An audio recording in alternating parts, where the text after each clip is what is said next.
Good afternoon, ladies and gentlemen. My name is Matt Leschber with 1836 Property Management. Today is the 12th of April, 2022. And in this video, we're going to review our investor and resident satisfaction results.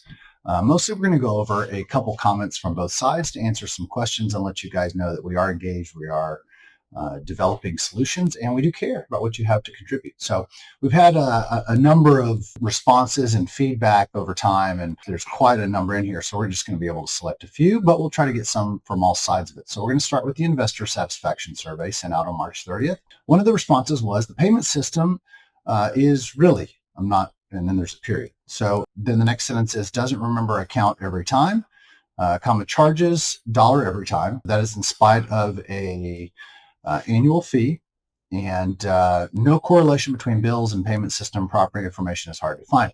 So let's see if we can dissect this. The payment system is really, I'm going to assume that it should say really bad or really something of that nature. If you're an investor and you want to send in money, once you log into your portal, you can click a button that says send funds, and it would be just kind of like if you went and put your checking information, checking and routing.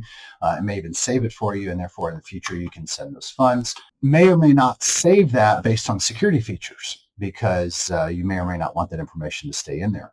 Charge the dollar every time that you use it. Well, there is a cost actually to us to use that system, and so that cost is passed through.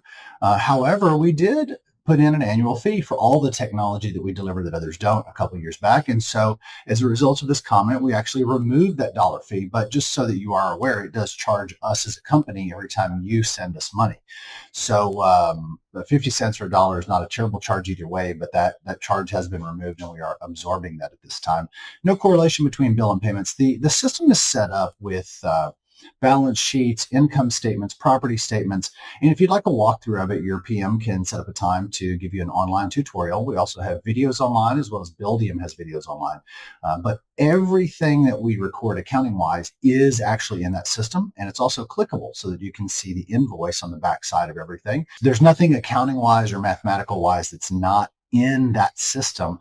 So if you're having challenges finding it, maybe just set up a time with your PM and let them walk you through everything.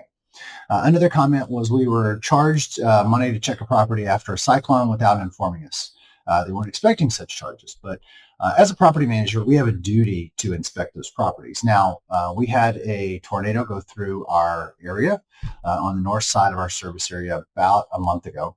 We checked properties that were in the line of that path of that storm. We didn't go south to Butte or Kyle or San Marcos and look at properties. We certainly didn't go to 700 properties and look at them, but we did go to a handful.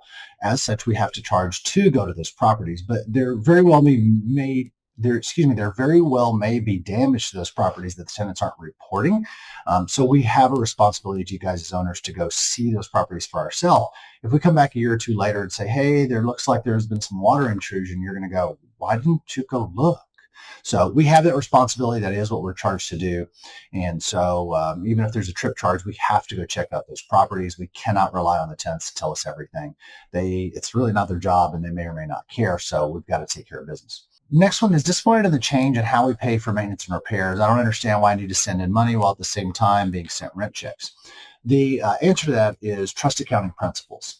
I cannot use money held in account from other owners to pay for one owner's bill. So if an owner had a $50,000 foundation repair, I can't pull money from all the other owners to cover that, because should I not be reimbursed? Whose money did I spend? So trust accounting principles say that we have to have money in advance of anything that is in excess of what we already have on file, and that's just a generally accepted accounting principle. Last one is maybe a snapshot, quarterly update on rents, local market trends, etc. I can't tell you how happy I am that you brought this up. We have a new product coming to the market that's called the REI Monitor. You can go to that.com, reimonitor.com, to take a sneak peek at it now. But it's connected in real time to Buildium, and it is a one-of-its-kind deployable to any client in Buildium software that we develop because we believe in Property Management 2.0, which is looking at your goals, trends, and your financial performance of your property versus just tenants, toilets, and troubles. So you're going to be able to schedule a time with your property manager if you'd like, a couple times a year, or you can log in worldwide anytime and watch the financial performance of your property, just like if you had an investment in Edward Jones or Ameritrade or anything else. That is a industry-changing software that we have brought to market, we developed just for our clients.